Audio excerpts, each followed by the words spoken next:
Welcome to Logic Lives. Today we're going to talk about investing 101. A lot of people are scared when it comes to investing and not sure how to start. So we'll go over a couple of basic ways that you can start investing, because investing is the way that you secure your future and become financially free, wealthy, rich, whatever you want to call it. So let's get in. First, you'll see there's some do's and then there's some don'ts. We'll cover the do's. One is contribute to your company's 401k. If your company has a 401k, especially if they have a match, that means they'll give you $1 for every dollar you contribute up to a certain amount. So let's say your company has a 5% match. If you contribute 5% of your income, let's say it's $5,000 a year, your company will give you $5,000, dollar for dollar match up to 5%. So that is basically making 100% profit guaranteed. So if your company has a match, invest in your 401k. Even if your company doesn't have a match, invest in your 401k. That's the simplest way that you can go about investing. Two, invest in stocks that you know. So if you're going to invest, make sure you're investing based off of doing your research, or at least understanding the product or the company that you're investing in. Don't go off hunches. Don't try to chase the $1 million in one day, because it's probably not going to pan out for you. Be stable, understand the product, invest in companies that you really like. And if you're not sure, just invest in the overall market by contributing to an index fund.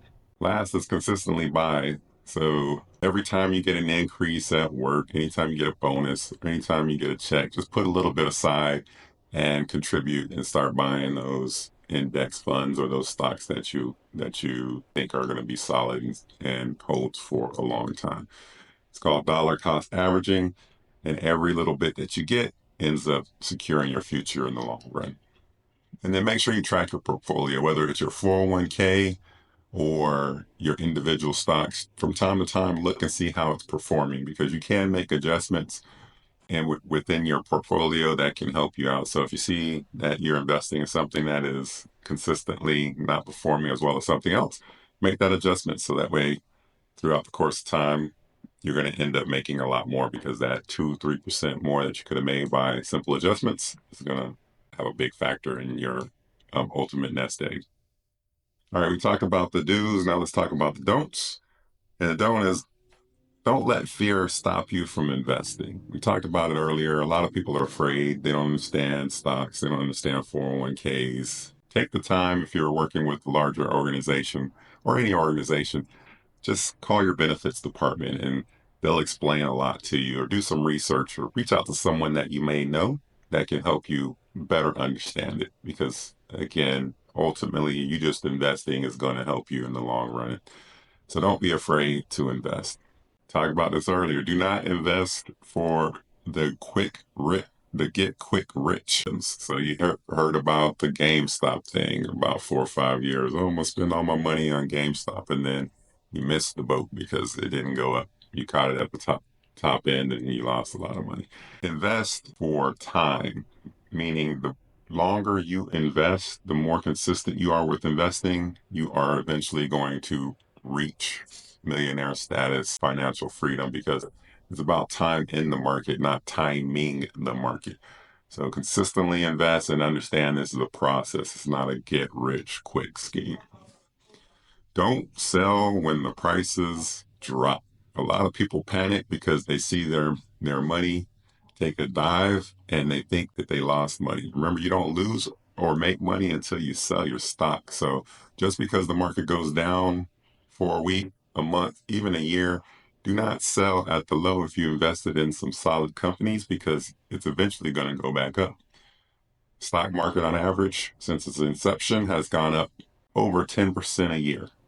There are some years that it crashed and went down 30%, but over the course of time, it goes up 10% a year. So do not panic and sell at the bottom. And do not stop contributing to your 401k because you see it go down. It's the same logic. You want to buy when it's low and sell when it's high. So you should be contributing when your 401k is low. And then last is, do not set it and forget it. It's the opposite. We talk about tracking your portfolio. A lot of people do this with their 401ks. They don't ever look at it, don't ever make an adjustment.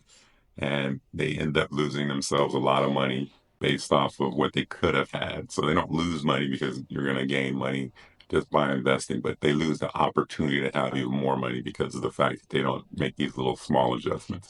You can see the performance of your 401k and your individual stocks. And if you see something is just trending in the wrong way for periods of time, like years, and you see something else doing a lot better, you can switch what you're allocating your funds to.